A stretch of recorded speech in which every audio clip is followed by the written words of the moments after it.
Meanwhile, the Arizona Coyotes were supposed to have a fighting chance to keep the team alive as owner Alex Morello anticipated to place a bid on a 110-acre plot of land in North Phoenix.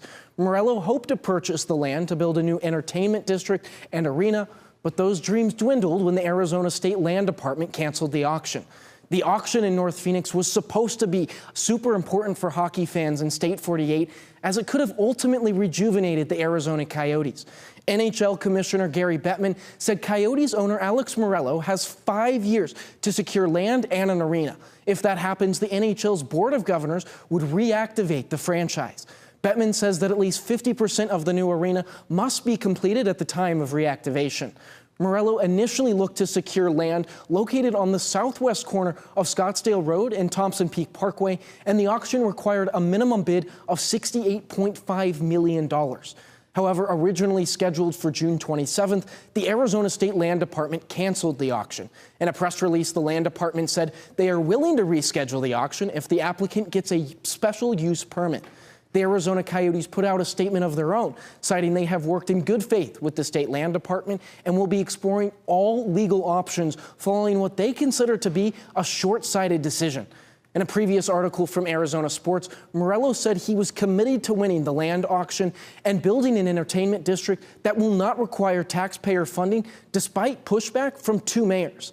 As of now, there is no timetable for when the auction may be rescheduled or if Morello and his team will apply for a special use permit.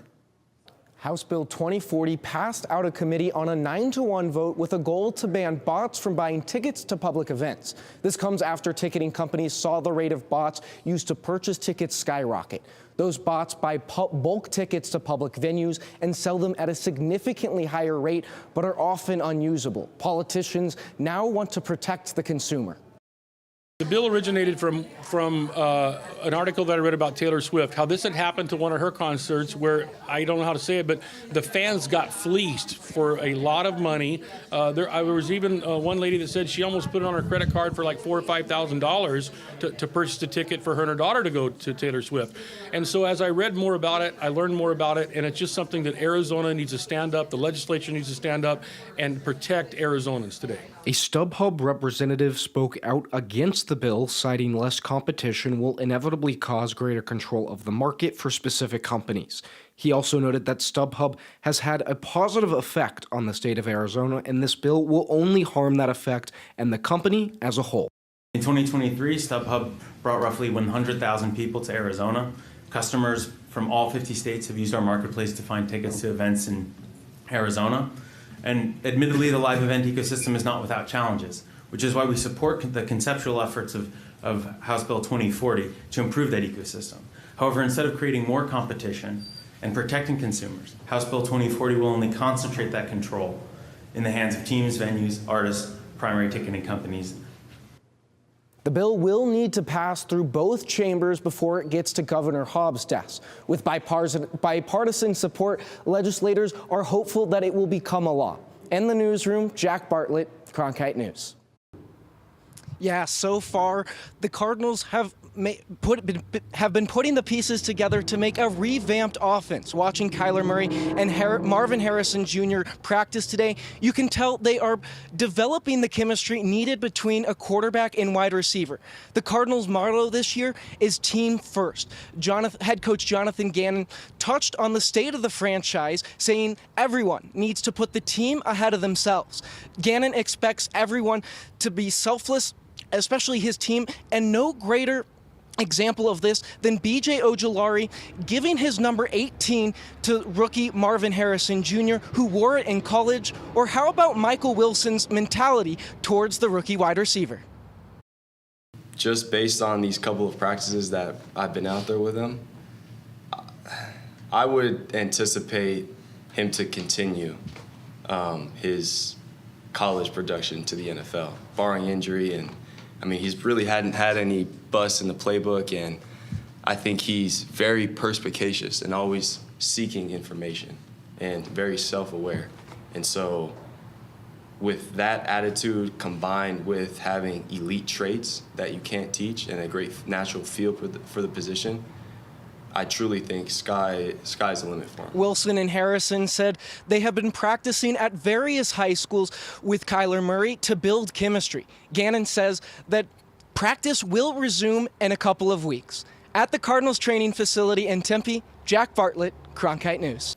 The U.S. Golf Association held one of its amateur golf qualifying events right here in Arizona. 78 amateur golfers from the U.S., Canada, and even Thailand teed off for a chance to compete for a spot in the 124th Amateur Golf Championship. The event was held at the Desert Highlands Golf Club in Scottsdale, Arizona. Out of the 78 golfers that competed, 8 golfers qualified for the playoffs and 2 qualified as alternates. Local Arizona golfer Kurt Watkins is one of the 8 qualifiers that will represent Arizona and is excited by what the presence of the USGA can do for Arizona. Onto the professional level, the Phoenix Mercury needed double overtime to beat the Dallas Wings 97-90 on Sunday. Phoenix has won back-to-back games and 3 of their last 4 following a 4-game losing streak.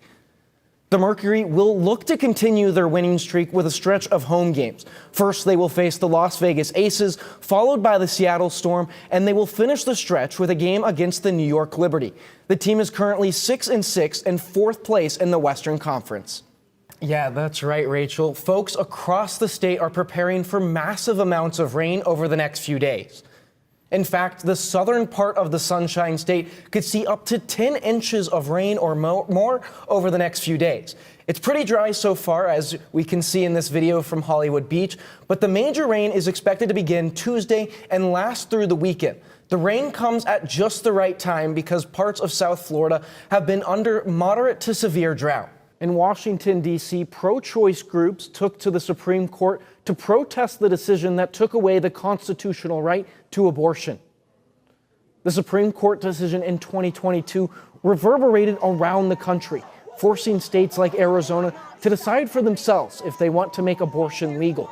Outside the courthouse, there were shouts of anger, calling for the rights of women to choose, but for every pro-abortion sign, there was an anti-abortion sign as well, as counter-protesters made their voices heard.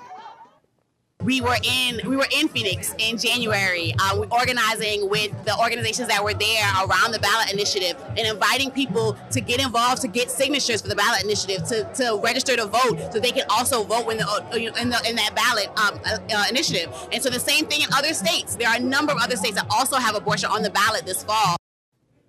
If it gets enough signatures, Arizona voters will have the opportunity to vote on an abortion ballot initiative in November. The ballot initiative will ask voters if they want abortion to be legal up to until fetal viability or about the 24th week of pregnancy.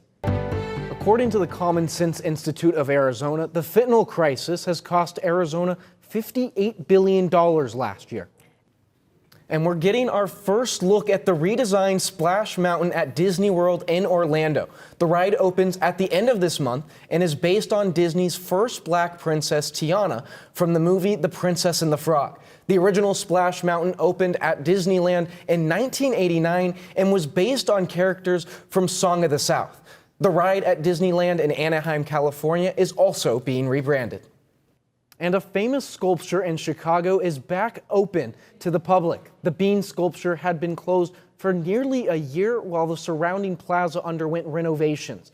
But it reopened to the public on Sunday, so now everyone can get a closer look at the famous sculpture officially known as Cloud Gate. Over at the Footprint Center, the Phoenix Mercury defeated the Seattle Storm yesterday. Kalia Copper led the way with 30 points, and Brittany Griner followed with a season-high 28. Diana Taurasi also pitched in with 13 points, 8 rebounds, and 4 assists. With the win, Taurasi also became the 3rd player in WNBA history to reach 300 career wins. The Mercury have won 4 of their last 6 games. We're moving the ball, we're sharing it. Everybody wants to go from good shot to a great shot. Everybody's one more. Sometimes we're turning it over, trying to give it to someone else. So very unselfish. Everybody just wants to win. With college football in the offseason, Arizona State staff are still working hard off the field to recruit strongly and make the team more competitive on the gridiron. The 2026 football recruiting class opened on Saturday, and head coach Kenny Dillingham has already talked about plans to maximize the time available in order to land the best talent possible. ASU will look to bolster their roster to give them the best possible chance of success in the Big 12. We got to be all in, because this is recruiting so escalated now, because the rules are changing, that this first 6 weeks, 8 weeks in this recruiting process with the 2026 class that opens on Saturday is absolutely vital. Vital to success. So the limited time that we have talking to those guys, we got to really maximize that this summer. With Arizona State having the 18th nationally ranked 2025 recruiting class, they will look to continue their recruiting success for the class of 2026. The Pac-12 baseball tournament officially marked the end of an era for the Conference of Champions as we know it. Something that players and coaches will miss dearly, especially for Arizona infielder Tommy Splain, whose walk-off winning hit gave the Wildcats the tournament victory. It means everything. I grew up an Arizona fan, diehard Pac-12 fan, so this is a really big one for Arizona. Though the tournament was just in its third year, the Pac-12 Baseball Conference has a long history, with 7 schools combining for 29 national championships, which is twice as many titles as the SEC, the second-place conference. This conference has been a staple for a lot of years and brought home a lot of national championships and produced a ungodly number of major league players and draft picks, and to see that dissolve is saddening, I guess. In a lot of ways, it's been a very fun, competitive, rival-filled conference for a long time. ASU head coach Willie Bloomquist, along with Arizona head coach Chip Hale, are 2 of the 4 coaches in the Pac-12 who have coached the teams they played for. Hale ends his time becoming the first Pac-12 Coach of the Year to have previously earned the Player of the Year award back in 1987. It is a special honor for me. Obviously, I think it's a staff honor, but to be the Player of the Year in 1987, co-player with Torey Lovello, was very special to me at that time. And now to know, I had no idea until yesterday that's the case. It's a great honor, and it's sad that this conference is going away. For fans, it was more than just a conference. It was a place of community, family, and a place to cheer on your favorite schools. While Arizona was eliminated from the tournament, there are still Pac-12 members who are moving on to the Super Regionals. Oregon beat UC Santa Barbara by a final score of 3-0 to win the Santa Barbara Regional. Oregon State currently leads UC Irvine by a score of 6-4. I'm Jack Bartlett with Cronkite News. From Cuba to seeking asylum in Tucson, Arizona, to here in Kansas City, it's been a long journey for Iowa State's 141-pounder Anthony Echemendia and his journey to becoming an All-American. He simply says it's a blessing. It makes me so happy to be able to, show all the work I've put in and pay him back for a second chance, because that man right there, along with my high school coach and all the rest of the coaching staff, they helped me. In 2018, Echemendia was in Guatemala for a wrestling tournament with the Cuban national team when all of a sudden he promptly left the squad in hopes of immigrating to the United States.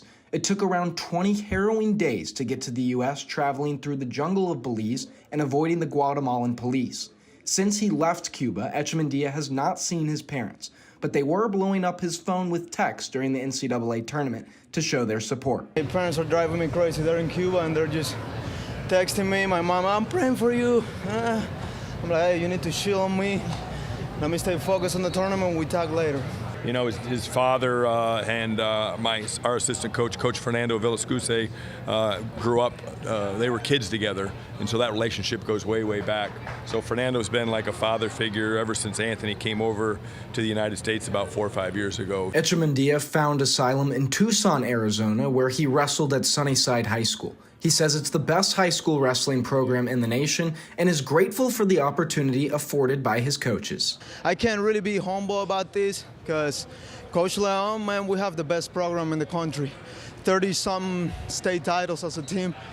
Those guys, man, work really hard. And like I said before, they are so good because they not only care about wrestling, They care about you as a person, and that's why they do so well. Besides, they're just extremely good coaches and athletes. As a redshirt junior, Echemendia will have the chance to repeat as an All-American and get a chance at a national championship once again. Here in Kansas City, Jack Bartlett, Cronkite News. In February, right-handed pitcher John Schreiber arrived in Surprise, Arizona for Royals spring training after being traded from the Boston Red Sox. It marks the first time in his career the 29-year-old is in Arizona for spring training. It's been really nice. The weather's been perfect since being down here. Travel's pretty easy, not too much traffic. But yeah, I'm loving it down here so far. Fresh from the Grapefruit League in Florida, Schreiber is enjoying the change of scenery and weather. He says his teammates have made this adjustment period easier by being welcoming, and he is reunited with his former Red Sox teammate, pitcher Josh Taylor. Yeah, he's a good guy. He's a guy that's willing to take the ball anytime, and he'll go out there and pitch with everything he's got. So I think he's a good addition to the bullpen. The veteran bullpen arm is just the most recent of several offseason moves made by the Royals front office. They are confident that he raises the trajectory of the 2024 season for the franchise. It's very exciting. I mean, I've seen John quite a bit when he was with Boston. He's pitched in high leverage. He's a competitor. He's a bulldog, those kinds of things. His stuff really plays. I think it's just adding another quality major league pitcher to our bullpen and raising our expectations. What was supposed to be a rebuild period for the Royals changed into a more aggressive approach to winning by signing several big names to the squad this offseason. Schreiber not only adds to that excitement, but also adds an element of talent and leadership to the bullpen, which has the Royals striving for a divisional title and more. And Surprise, Jack Bartlett, Cronkite News.